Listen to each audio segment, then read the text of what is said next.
अस्सलामुअलैकुम, मैं हूं सिकंदर अली और आज हम पढ़ने जा रहे हैं एमसीक्यूज़ जो 7th क्लास की चैप्टर 1 के पार्ट 1 मैंने अपलोड कर दिया है। अभी पार्ट 2 करने जा रहे हैं, उसके कुछ एमसीक्यूज़ रह गए थे तो हम वो स्टार्ट करते हैं।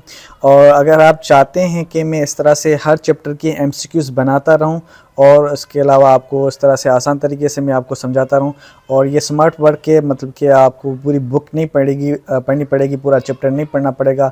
चैप्टर वाइज उसके एमसीक्यूज़ जो इम्पोर्टेंट होते हैं, जो पूरी बुक से मैंने निकाले हैं, पूरे चैप्टर से मैंने निकाले हैं, वो आपको सिर्फ पढ़ना पड़ेंगे। इस हिसाब से मैं आपको समझाता भी जाऊंगा इसके पीछे जो कहानी होती है, कैसे होता है ये। तो अगर आप चाहते हो कि मैं इस तरह से एमसीक्यूज़ बनाऊं तो आप मुझे कमेंट में ज़रूर बता दें प्लीज़। तो आप मुझे कमेंट में ज़रूर बता दें ताकि मुझे पता चले कि मैं काम कर रहा हूँ वो आपको समझ में आ रहा है कि या नहीं आ रहा, या मुझे वीडियोस ऐसे बनानी चाहिए या नहीं बनानी चाहिए। तो आप लाइक करो और कमेंट ज़रूर कर लेना ताकि मुझे पता चले।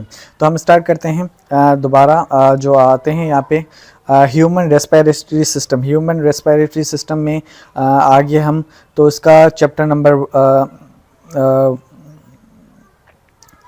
तो हम स्टार्ट करते हैं ह्यूमन रेस्पिरेटरी सिस्टम। तो 74 जो है एमसीक्यू हम स्टार्ट करते हैं। The biological process during which simple carbohydrates like glucose are broken down into the release energy is carb respiration. अब ग्लूकोज जो होता है हम जो खाना वगैरह खाते हैं उसमें से मौजूद होता है, और हमारी ऑक्सीजन हम जैसे सांस लेते हैं उनको दोनों को यूज़ करके जो एनर्जी यूज़ होती है उसको हम क्या कहते हैं, रेस्पिरेशन कहते हैं। अब 75 में होता है every living organism need oxygen and food for respiration. Her organ को हमें क्या चाहिए, हमारे के रेस्पिरेशन के लिए हमें क्या चाहिए, एनर्जी, बल्कि क्या आगे हर ऑर्गेनिज्म जो होता है, इंसान होता है या जानवर होता है, उसको क्या होता है, ऑक्सीजन की नीड होती है और फूड की नीड होती है। किस चीज़ के लिए, रेस्पिरेशन के लिए। 76 में आते हैं glucose for respiration comes from the digest system. जो ग्लूकोज आता है जो हमारा, वो डाइजेस्ट सिस्टम से आता है। वो कैसे आता है, हम खाना खाते हैं, जैसे फ्रूट खा लिया, सब्जी खा ली, तो हमारा जो ग्लूकोज आ गया, मिठास जो हम खाते हैं या मीठी कोई चीज़ खाते हैं तो हमारी बॉडी में डाइजेस्ट होता है सिस्टम, वो वहाँ से हमारी क्या आता है, ग्लूकोज मौजूद आता है। और ऑक्सीजन हमारा आता है रेस्पिरेटरी सिस्टम से। Oxygen for respiration obtain from the respiratory system है। रेस्पिरेटरी सिस्टम में कैसे आता है, जैसे हम ऑक्सीजन सांस लेते हैं तो हम बाहर से हम क्या करते हैं, ऑक्सीजन को इनहेल करते हैं, अंदर डालते हैं, अपनी सांस लेते हैं तो वहाँ से ऑक्सीजन आता है। 78 पे आते हैं the circulatory system transport oxygen from to the cell. अब जो सर्कुलेटरी सिस्टम होता है, ऑक्सीजन जो हो जाती है वो कहाँ से जाती है, बट सेल्स जाती है। याद रखें, जो ऑक्सीजन जो एनर्जी रिलीज करता है वो सेल करता है। सेल जब ऑक्सीजन को और फूड को यूज़ करता है तो वहाँ पे एनर्जी यूज़ करता है। अब आते हैं नंबर 79 पे, जो कि हमारा है रेस्पिरेशन और ग्लूकोज। जब रेस्पिरेशन करते हैं ग्लूकोज और ऑक्सीजन तो ये दो चीज़ें होती हैं, रिएक्ट करते हैं तो वहाँ पे दो और चीज़ें प्रोड्यूस होती हैं।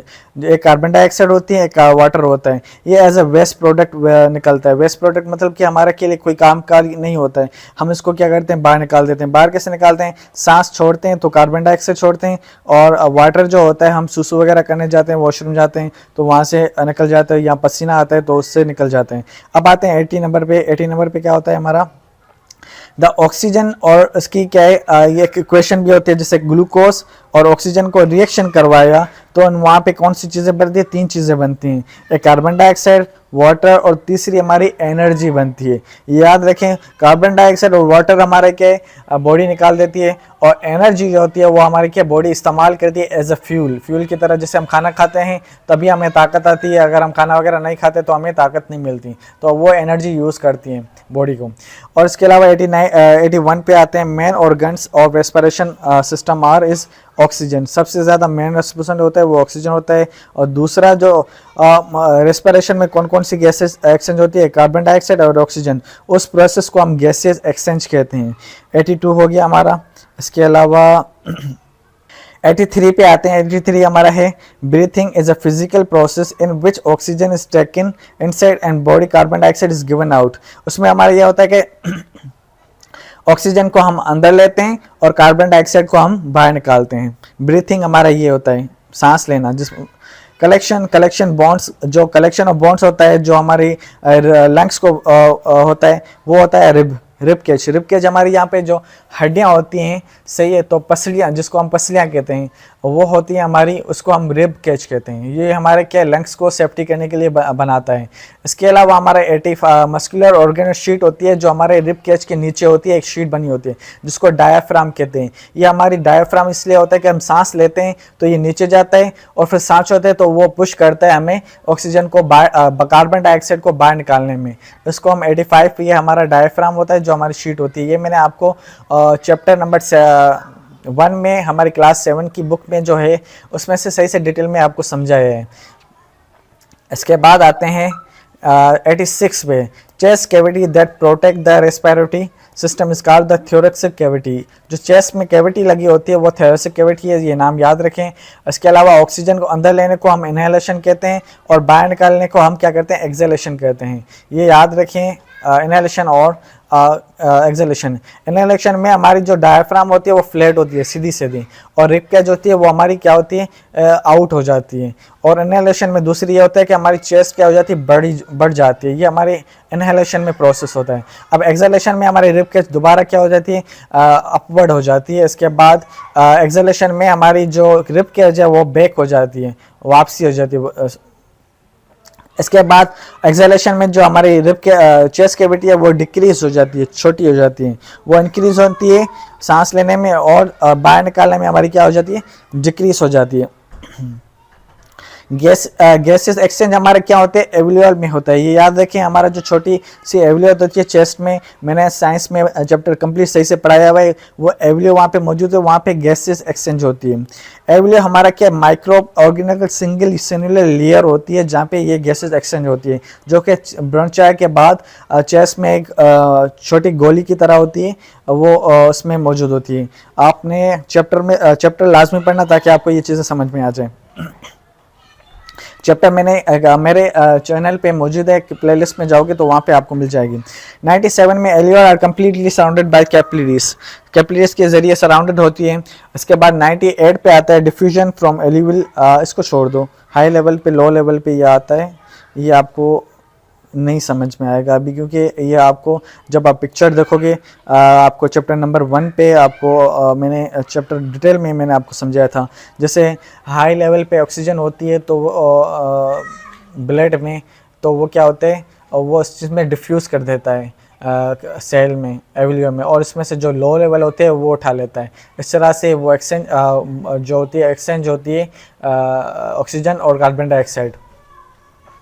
अब हमारा ये जो ट्रैक है पूरा, ये हमारा ट्रैक है जो 90-100 पे आया हमारा, ये पूरा ट्रैक है जो सांस लेने के लिए।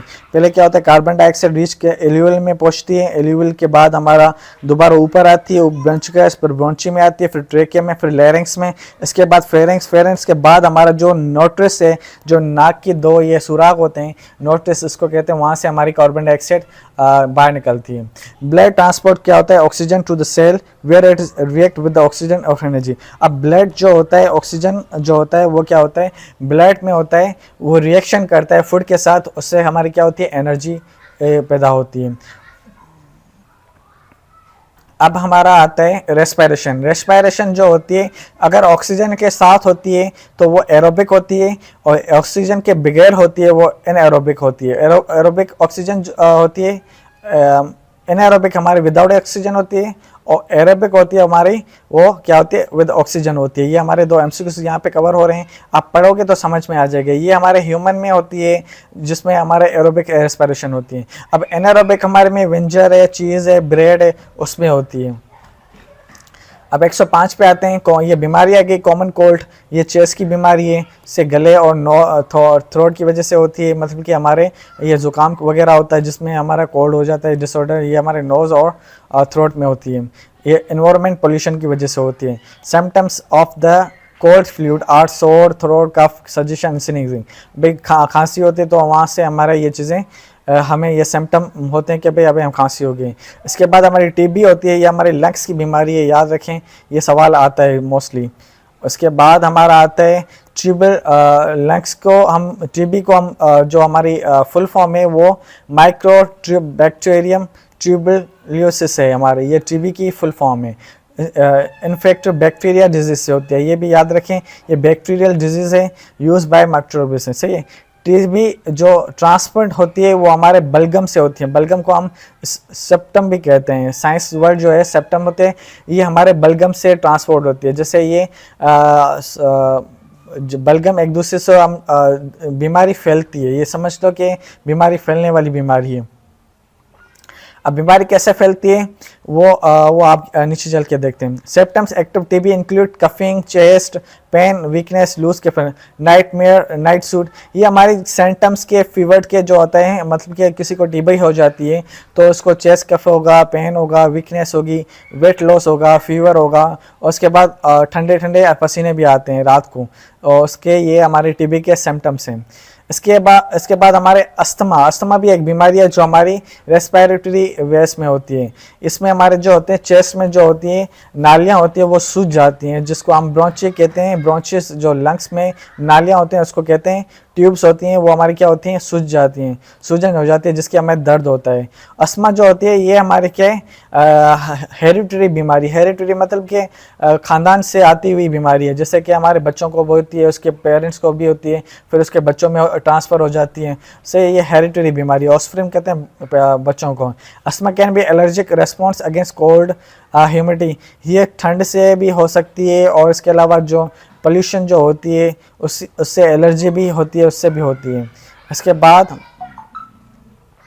कॉमन सिम्टम हमारा जो है इंक्लूड शॉर्टनेस, ब्रीथ है, चेस्ट टाइटनेस है, क्रोनेट्स है, कफिंग है एंड विजिंग है। ये हमारे क्या कॉमन सिम्टम्स होते हैं अस्थमा के। हमें कैसे पता चलेगा कि अस्थमा इसको हो गया, तो इस वजह से हमारा हो जाता है। इसके बाद आता है हमारा लास्ट जो एमसीक्यूज है हमारा, वो है regular exercise, eating fresh fruits and vegetables are measured to prevent respiratory disorder.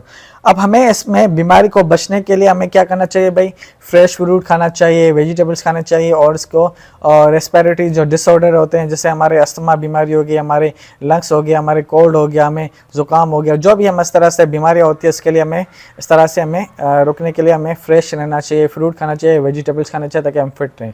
Chapter हमारा यहाँ पे कंप्लीट मुकम्मल होता है। ये एमसीक्यूज़ थे जो मैंने निकाले थे, 116 एमसीक्यूज़ निकाले थे मैंने, ये बहुत मोस्ट इंपॉर्टेंट है। और अगर ये 116 एमसीक्यूज़ आप पढ़ते हो तो एक चैप्टर पढ़ने की आपको नीड नहीं है, आपको इसमें से मोस्टली सवाल आएंगे जो भी जीएसटी की तैयारी करता है, और इसमें से इंशाल्लाह कवर हो जाएगा चैप्टर। दूसरा चैप्टर मैं जल्दी अपलोड करूँगा, मैंने एमसीक्यूज़ निकाल दिए हैं, इंशाल्लाह जल्दी अपलोड करूँगा। तब तक के लिए अल्लाह हाफिज़।